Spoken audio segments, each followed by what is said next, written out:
और वहाँ पर सोना भी निकलता है, वो चांदी भी निकलता है वहाँ से।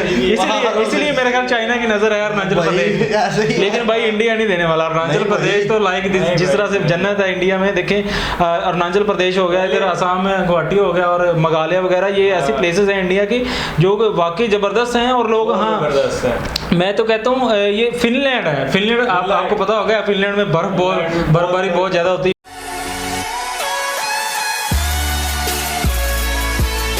Hello and welcome back to another video. स्वागत है सब दोस्तों का एक और वीडियो के साथ। मैं हूं शान और आप देख रहे हैं मेरा ऑफिशियल यूट्यूब चैनल। उम्मीद है सब खैरियत से हो गए, ठीक ठाक, बढ़िया और एकदम ताजा हो गए जी। आज हम फाइनली उस भाई की, उस सब्सक्राइबर के कहने पे वो वीडियो लेकर आ गए हैं अरुणाचल प्रदेश की, जो कि चाइना इंडिया बॉर्डर के पास है, जहाँ सूर्य सबसे पहले तुलू होता है और बड़ी ही मजेदार हिंदी में फैक्ट जानने को मिलेंगे। तो टाइम का भी बहुत फर्क होगा। खैर देखते हैं अरुणाचल प्रदेश कैसा दिखने में लगता है, यहाँ के मनाजिर कैसे होते हैं और क्या यहाँ की स्ट्रीट फूड भी उतनी फेमस है लाइक जिस तरह से कोलकाता, बेंगलोर, मुंबई की है। तो वीडियो बहुत ज़्यादा रोमांचक होने वाली है। हमारी वीडियो तक बने रहिएगा। अगर वीडियो पसंद वीडियो लाइक और चैनल को सब्सक्राइब भी कर देना, इससे हमें मोटिवेशन मिलती है वीडियो बनाने में। चलिए वीडियो शुरू करते हैं। हेलो दोस्तों, कैसे हैं आप सब। एक बार फिर से आप सबका स्वागत करता हूं आपके अपने चैनल ड्यूरोपीडिया हिंदी पर। क्या आप जानते हैं कि भारत के कौन कौन से राज्य में सबसे पहले सूर्योदय होता है? एक ऐसा राज्य जिसकी प्राकृतिक सुंदरता देख आपको लगेगा मानो आप फिनलैंड में घूम रहे हैं। इसी राज्य में दुनिया की दूसरी सबसे बड़ी बौद्ध मोनेस्ट्री भी मौजूद है और साथ ही यहाँ का लगभग 3/4 हिस्सा जंगल और हरियाली से घिरा हुआ है। पहाड़ियों के बीच में बसा होने के कारण आज तक भी यहाँ कोई एयरपोर्ट नहीं बन पाया है। ये राज्य 7 सिस्टर्स में से एक है, जहाँ पर भारत का सबसे लंबा पुल भी बना हुआ है। दोस्तों आज हम बात कर रहे हैं भारत के एक खूबसूरत राज्य अरुणाचल प्रदेश की। तो देर किस बात की, अपना सीट बेल्ट बांध लीजिए अच्छे से और निकलते हैं अरुणाचल प्रदेश के एक शानदार सफर पर। भारत के पूर्वोत्तर इलाके के एक बेहद ही खूबसूरत राज्य अरुणाचल प्रदेश में चारों तरफ हरे भरे जंगल, खूबसूरत वादियां, नदी और झरने बहते हुए ही नजर आएंगे। लेकिन ये एक ऐसा राज्य है जहाँ भारतीयों को जाने के लिए भी परमिट लेनी पड़ती है। लेकिन ऐसा क्यों, इस बारे में हम आपको वीडियो में बताएंगे। अरुणाचल प्रदेश की कुल जनसंख्या 16 लाख के आसपास है और ये भारत का तीसरा सबसे कम आबादी वाला प्रदेश है।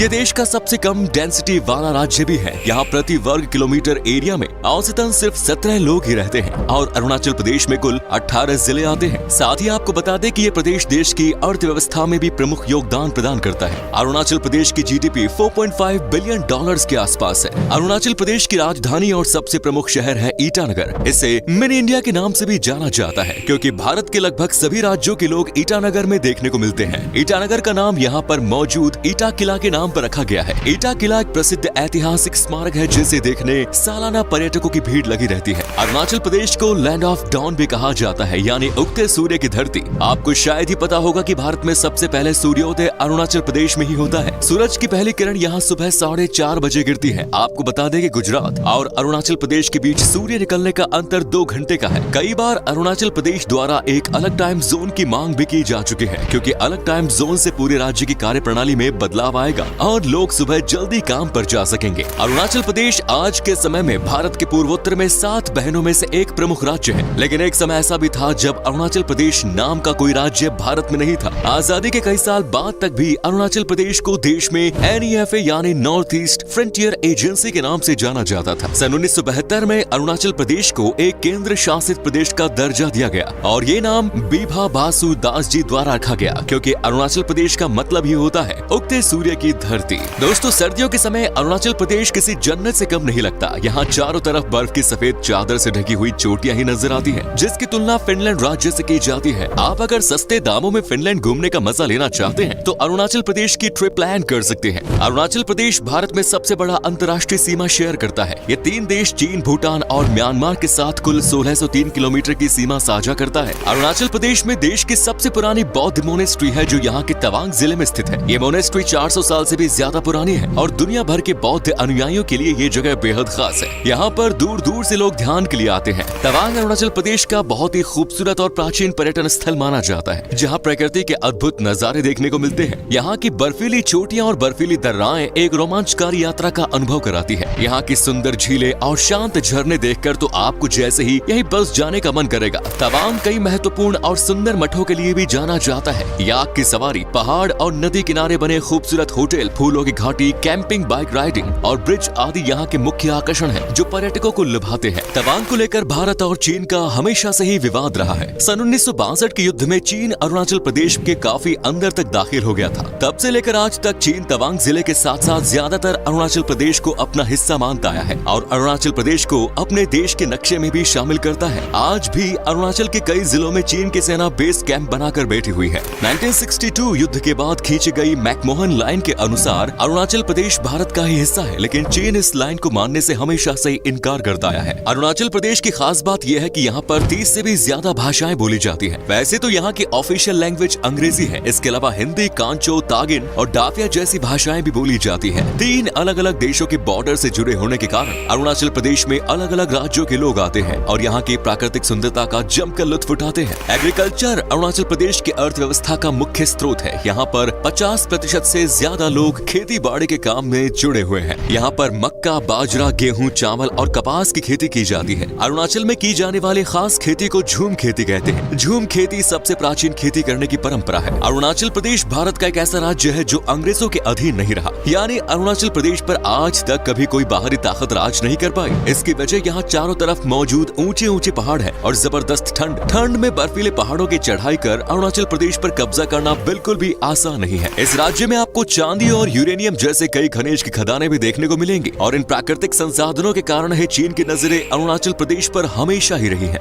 अरुणाचल प्रदेश को ऑर्किड पैराडाइज भी कहा जाता है। इस अकेले राज्य में 500 से भी ज्यादा प्रकार के ऑर्किड की प्रजाति पाई जाती है, जो भारत के किसी भी राज्य में सबसे ज्यादा है। साथ ही यहाँ कई प्रकार की जड़ी बूटियां भी पाई जाती हैं। ईश्वर का भरपूर वरदान अरुणाचल प्रदेश को प्राप्त है, जहाँ के 80% एरिया में सिर्फ जंगल है। अरुणाचल प्रदेश में रहने वाले ज्यादातर लोग किसी न किसी जनजातीय समुदाय से ही ताल्लुक रखते हैं। कुल मिलाकर 25 से 30 आदिवासी समुदाय के लोग इस प्रदेश में रहते हैं। वहीं इन जनजातियों के अंदर भी कई जनजातियां आती हैं, जिनकी गिनती करने पर आंकड़ा 100 के पार पहुंचता नजर आता है। इस राज्य के लोग टोपोला भात, बैम्बो शूट और सुअर का मांस खाना पसंद करते हैं। साथ ही आपोंग नाम की राइस बीर भी खूब पी जाती है। अरुणाचल प्रदेश में एक और अनोखा रिवाज है शादी के समय, जहाँ ज्यादातर लड़की के पिता दहेज का इंतजाम करने के लिए परेशान और दुखी रहते हैं। वहीं अरुणाचल प्रदेश में दहेज लड़की वाले नहीं बल्कि लड़की वाले देते हैं, इसीलिए यहाँ पर लड़की पैदा होने पर शानदार जश्न मनाया जाता है। लेकिन ये बात बिल्कुल भी नहीं भूलनी चाहिए कि दहेज लेना और देना दोनों ही पाप है। अरुणाचल प्रदेश देश का एक ऐसा राज्य है जहाँ के कई जिलों में जाने के लिए भारतीयों को भी परमिट लेने की जरूरत पड़ती है। असल में यहाँ कई प्रकार की जनजातियों के लोग रहते हैं। इसके अलावा यहाँ की वाइल्ड लाइफ भी बेहद ही खास है। आपको यहाँ कई प्रकार के जीव जंतु प्राकृतिक वातावरण में रहते हुए दिखेंगे। उन सबकी सुरक्षा को मद्देनजर रखते हुए यहाँ आने वाले सभी पर्यटकों के लिए परमिट लेना अनिवार्य किया गया है। अरुणाचल प्रदेश में पूरे साल काफी बारिश होती है। कई बार एक साल में 400 सेंटीमीटर बारिश भी यहाँ होती है। एक समय ऐसा था जब अरुणाचल प्रदेश में सफर करना काफी मुश्किल भरा था। सड़कों की हालत बहुत खराब थी, लेकिन आज यहाँ के लगभग सभी गांव और जिले पक्की सड़क से जोड़े जा चुके हैं। बस की सुविधा भी यहाँ आपको आसानी से मिलेगी। धर्म की बात करें तो अरुणाचल प्रदेश में सबसे ज्यादा आबादी ईसाई धर्म को मानने वाले लोगों की है। दूसरे नंबर पर है यहाँ हिंदू धर्म, इसके बाद बौद्ध धर्म और अन्य धर्म आते हैं। ईसाई आबादी होने का प्रमुख कारण यहाँ आने वाली मिशनरीज है। अरुणाचल प्रदेश में लकड़ी की कारीगरी का काम काफी ज्यादा किया जाता है। यहाँ पर लकड़ियों पर की जाने वाली नक्काशी आपने और कहीं नहीं देखी होगी। हस्तकला के काम में भी अरुणाचल प्रदेश के लोग काफी निपुण होते हैं। म्यूजिकल इंस्ट्रूमेंट्स बनाने हो या फिर कपड़े, हर चीज में अरुणाचल प्रदेश का कोई मुकाबला नहीं। अरुणाचल प्रदेश में कई तरह के त्योहार मनाए जाते हैं। लोसार फेस्टिवल पूरे प्रदेश में सबसे ज्यादा धूमधाम से मनाया जाता है। इस त्योहार में लोग जमकर मौज मस्ती करते हैं, अच्छा खाना खाते हैं और खूब शराब पीते हैं। अरुणाचल प्रदेश के अलावा तिब्बत, नेपाल और भूटान में भी लोसार फेस्टिवल बड़े धूमधाम से मनाते हैं। लोसार के अलावा अरुणाचल प्रदेश में Siang river festival, Pangsau pass winter festival, Solung festival, Dree उत्सव जैसे कई त्योहार लोग मनाते हैं। अरुणाचल प्रदेश का जिक्र कई पौराणिक कथाओं, हिंदू शास्त्रों, महाभारत और रामायण में भी देखने को मिलता है।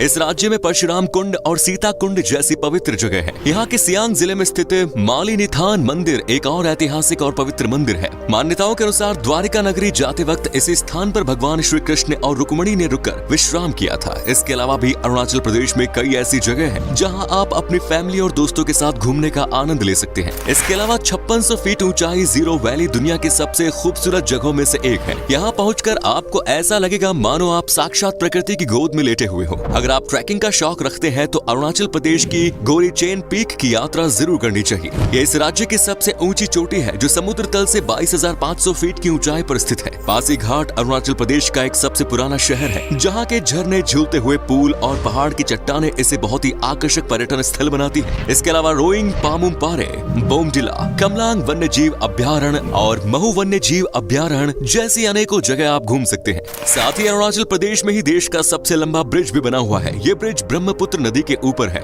जिसकी लंबाई 9.15 किलोमीटर है। इसका पुल का नाम धोला सदिया पुल है, जिसे डॉक्टर भूपेन हजारिका ब्रिज के नाम से भी जाना जाता है। भारत में ये एक बीम ब्रिज है जो असम और अरुणाचल प्रदेश के पूर्वोत्तर राज्यों को जोड़ता है। ये पुल दक्षिण में ढोला गांव से लेकर उत्तर में सादिया तक ब्रह्मपुत्र नदी की एक प्रमुख सहायक नदी लोहित नदी तक फैला है।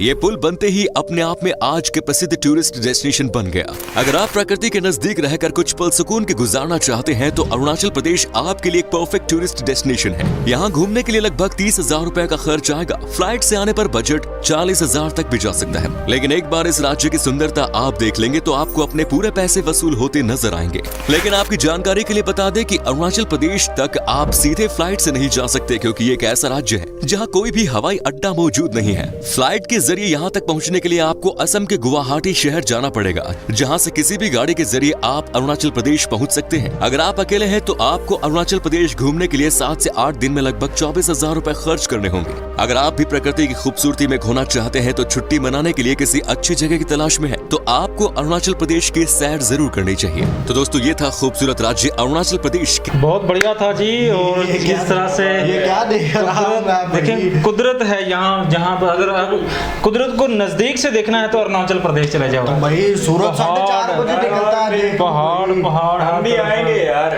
हरियाली और बर्फ, नदियाँ, झरने, झीलें और वो जीरो वैली बता रहे थे, वो कितनी जबरदस्त थी और कितनी ऊंची सी समुद्र तट से कि वहाँ लोग क्या जाके फील करते होंगे यार कि जैसे हम देखें जन्नत में आ गए हों। तो भाई वहाँ पर एयरपोर्ट नहीं है, वहाँ पर बड़े बड़े गुवाहाटी से जाते हैं ना, तो ये और ये अरुणाचल प्रदेश अपना चाइना, भूटान, नेपाल से बॉर्डर शेयर करता है और वहाँ की संस्कृति को अपनाया हुआ उन्होंने। जिस तरह से वो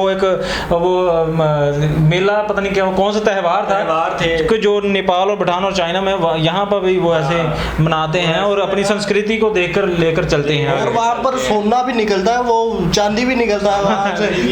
इसलिए मेरे ख्याल चाइना की नजर है अरुणाचल प्रदेश। लेकिन भाई इंडिया नहीं देने वाला अरुणाचल प्रदेश तो लाइक जिस तरह से जन्नत है इंडिया में। देखें, अरुणाचल प्रदेश हो गया, इधर आसाम में गुवाहाटी हो गया और मेघालय वगैरह, ये ऐसी प्लेसेस हैं इंडिया की जो वाकई जबरदस्त हैं और लोग, हाँ मैं तो कहता हूँ ये फिनलैंड है। फिनलैंड आपको पता होगा, फिनलैंड में बर्फबारी बहुत ज्यादा होती है और पहाड़ों पर चोटियां इसमें यार। हाँ, तो ये कोई फिनलैंड से काम नहीं है। मैं तो ये बोलूंगा ये इंडिया का फिनलैंड है भाई। उसके बाद भाई जड़ी बूटी भी यहाँ पर होती है, सब मसाला जात भी, और खेती बाड़ी यहाँ के लोग करते हैं। इस देखिए इन्वायरमेंट में, इस माहौल में भी लोग खेती बाड़ी करते हैं, गेहूँ, दूसरा कपास, दूसरा ये सब कुछ चलता है यार। भाई 50% लोग करते हैं। हालांकि इतनी सर्दी में खेती बाड़ी करनी मुश्किल होती है थोड़ी सी, लेकिन ये फसल को, हाँ सर्दियों की फसल करते होंगे। बहुत बढ़िया। और लकड़ी की निकाशी के ऊपर कैसा वो काम कर रहे थे भाई अरुणाचल प्रदेश के लोग, कितने मेहनती और हार्ड वर्किंग है यार, हार्ड वर्क कर रहे हैं। ठीक है जी। और जिस तरह से लोग कहते हैं कि भाई इंडिया के लोग जाते हैं, बाहर जाते हैं, तुर्की जाते हैं, उधर जाते हैं, लेकिन मैं ये सजेस्ट करूंगा भाई इंडिया में काम नहीं है। इंडिया, हाँ इन साइड पे जाते हैं, अमेरिका में। हमारे पास में हो ना, हमारे पास में हो तो हम ये मिस ना करें भाई। ये जो प्लेसेस आजकल मैं देख रहा हूँ जितने भी, ये 7 सिस्टर स्टेट तो बहुत बढ़िया यार, खूबसूरत है यार, कितना खूबसूरत है यार। अभी तो हमने 1-2 देखे हैं, त्रिपुरा देखा है, अरुणाचल प्रदेश अभी देखा है और असम गुवाहाटी देखा है। लाइक जन्नत है यार। मेघालय की अभी फुल वीडियो नहीं मैंने देखी, तो वो कैसी होगी वो भी देखेंगे जरूर, आप बताएंगे। बहुत बढ़िया था। और जिस तरह से यहाँ की संस्कृति और कला अलग ही है सबसे, ठीक है। तो आप वीडियो कैसी लगी हमें जरूर बताइएगा। हमारे बहुत से भाई जो हैं हमें नॉर्थ इंडिया से देखते हैं और कमेंट करते हैं कि भाई हमारे स्टेट को भी देखें, सिटी को भी देखें। हम जरूर देखेंगे, आप हमारे भाई हो, लेकिन आपका प्यार और सपोर्ट भी हमें चाहिए। चैनल को सब्सक्राइब जरूर कर देना अगर वीडियो पसंद आई तो। इसी के साथ अपना बहुत सारा ख्याल रखें, मिलते हैं नेक्स्ट वीडियो में।